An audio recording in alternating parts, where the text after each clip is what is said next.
तस्वीरें हम आपको लगातार दिखा रहे हैं कि किस तरीके से अलग अलग जगहों से मतों का इस्तेमाल करने के लिए अलग अलग जगहों पर जब तमाम नेता पहुंच रहे हैं, तो वहीं दूसरी तरफ लोगों से अपील भी की जा रही है कि अपने अपने घरों से बाहर निकले। आपको यह भी ज्ञात होगा कि प्रधानमंत्री नरेंद्र मोदी भी अपने एक्स पर यानी एक्स हैंडल पर पोस्ट करते हुए लोगों से अपील कर चुके हैं कि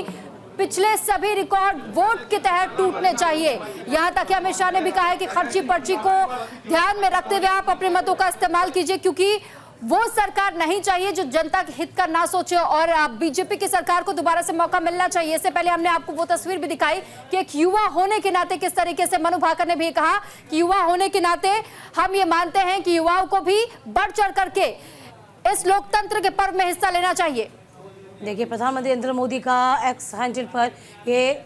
पोस्ट भी सामने आया है। आज हरियाणा विधानसभा चुनाव के लिए वोटिंग है। सभी मतदाताओं से मेरी अपील है कि वे लोकतंत्र के इस पावन उत्सव का हिस्सा बने और मतदान का एक नया रिकॉर्ड कायम करें। इस अवसर पर पहली बार वोट डालने जा रहे राज्य के सभी युवा साथियों को मेरी विशेष शुभकामनाएं। तो देखिए, प्रधानमंत्री नरेंद्र मोदी ने सभी से वोट करने की अपील की है, क्योंकि आपका एक वोट आपकी किस्मत को, आपकी राज्य की किस्मत को तय करेगा। तो एक एक मतदान बेहद आवश्यक है। अपने घरों से बाहर निकलिए, मताधिकार का इस्तेमाल जरूर कीजिए। तो फिलहाल 90 सीटों का खेल और कौन होगा ढेर, ये एक बड़ा सवाल इस वक्त बना हुआ है। तमाम पार्टियों की तरफ से जोरों शोरों से प्रचार प्रसार भी किया गया, लेकिन क्या कमल का कमाल होगा इस बार या फिर हाथ का साथ जनता देगी, ये अब इसका इंतजार 8 अक्टूबर तक के लिए हर किसी को करना होगा। लेकिन फिलहाल ये तस्वीरें हम आपको हर एक जगहों की दिखा रहे हैं।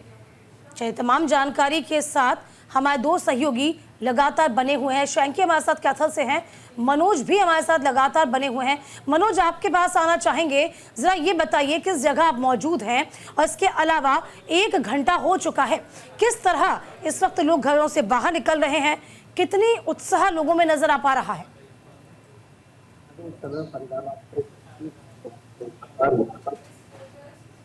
और बड़ी शांति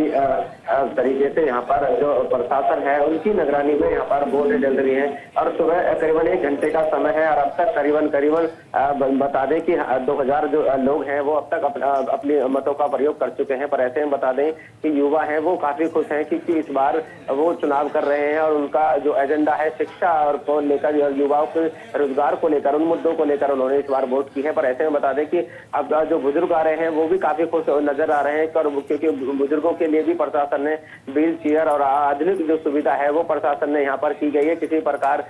कोई बुजुर्ग परेशान ना हो और उसको लेकर जो यहाँ पर जो पुलिस के जो जवान है जो सिविल वर्दी में है वो उनकी मदद कर रहे हैं कि पोलिंग बूथ तक लेके जाया जाए। पर और बता दें कि पर्ची की अगर बात की जाए तो तमाम जो पार्टी है उनकी तरफ से आम लोगों के लिए पर्ची निकाल के दी जा रही है ताकि लोगों को ज्यादा समय न लगे, पर्ची उनकी समय पर मिल जाए। पर ऐसे में अब इस टाइम नैटी विधानसभा में है और पोलिंग बूथ पर काफी जो लोगों की भीड़ है वो सुबह से उमड़ी है और लगातार जो लोगों की जो भीड़ है वो बढ़ती जा रही है और युवा बढ़ चढ़कर इसमें हिस्सा ले रहे हैं क्योंकि जो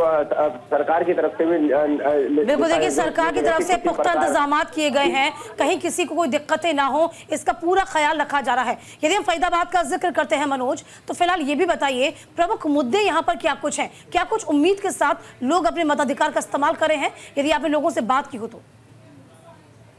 फरीदाबाद की बात की जाए तो फरीदाबाद के लोगों की आधुनिक मूलभूत जो सुविधा है वो बिजली, पानी और गलियों का विकास और उनके क्षेत्रों में और जो उनके जो बच्चे हैं उनको